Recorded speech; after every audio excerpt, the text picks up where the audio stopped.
Thank you as well, Excellency, for the warm welcome and hospitality. And we just had a very enjoyable lunch where we were able to continue our discussion with a number of members of both of our delegations, which is always useful to gain a greater understanding of each other.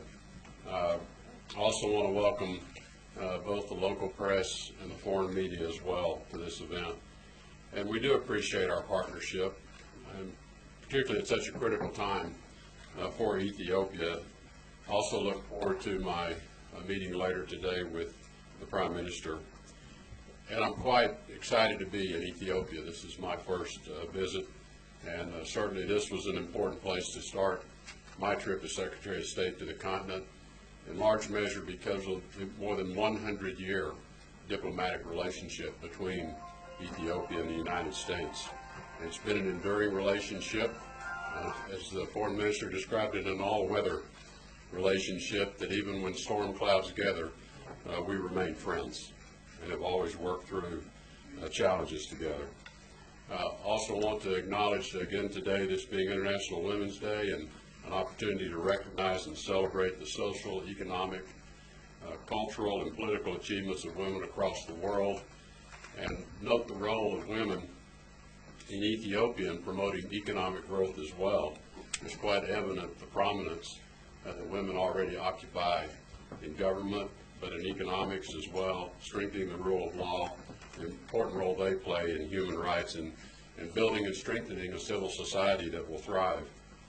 As I indicated, the United States and Ethiopia are longstanding partners. I was glad to have the opportunity to exchange views with the Foreign Minister on many areas of mutual interest that we share. We recognize and share concerns expressed by the government about incidents of violence and loss of life. We do firmly believe the answer is greater freedom for people, not less.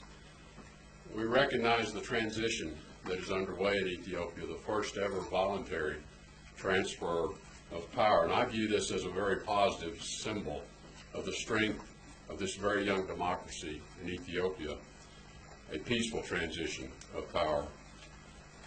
Given recent events, the United States has expressed our concerns with the government's decision to impose another state of emergency, because it does put restrictions on fundamental rights like assembly and expression.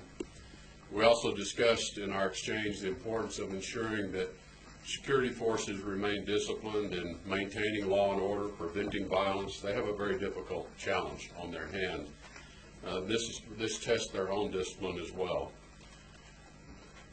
We firmly believe that democratic reform, economic growth, and lasting stability are best addressed through an inclusive political process rather than through the imposition of restrictions. And we encourage the Ethiopian people as well to maintain patience, maintain support for your government through this change, through this transition, but also in pursuing this journey of democracy, which takes time and effort. Democracy is not easy. It takes a lot of work. But staying with it, lasting change will come about, and do not resort to violence. Violence is simply never a solution. I was able to raise these concerns because of this very, very strong relationship that exists between Ethiopia and the United States, and we share so many values as partners. We want Ethiopia as a country to succeed and prosper, and we're confident that they will succeed and prosper, providing many, many economic benefits, not just for the Ethiopian people, but for the neighboring countries in Africa, and ultimately for U.S. business interests as well.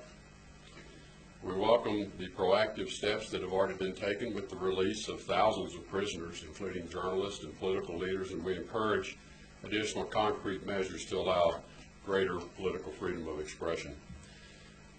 As the seat of the African Union, Ethiopia plays a critical and significant role in leadership in the region, throughout the continent and the world, and we appreciate its efforts to further our mutual goals of peace and prosperity on the continent.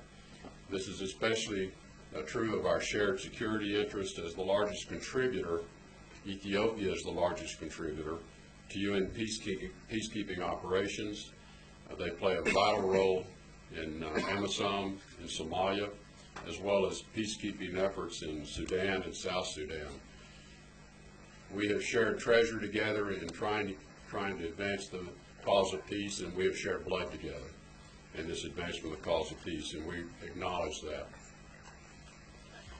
Ethiopia's influence in supporting the security of Somalia and Djibouti are particularly important at this time to keep global commerce routes open.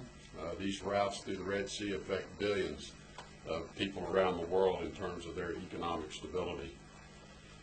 And we discussed the United States is eager to help Ethiopia liberalize its economy. We think it's going to bring great opportunity and attract many business interests as they continue the process of reform and liberalization, strengthen its judicial and commercial institutions, and assist in humanitarian emergencies here and throughout the region, including the almost 1 million refugees that currently reside in Ethiopia. And we need to recognize Ethiopia's generosity in hosting those refugees.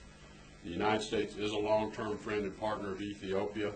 We look forward to working with you as the people of Ethiopia seek greater peace, democracy, and prosperity, all of which we know you will succeed in achieving. Thank you.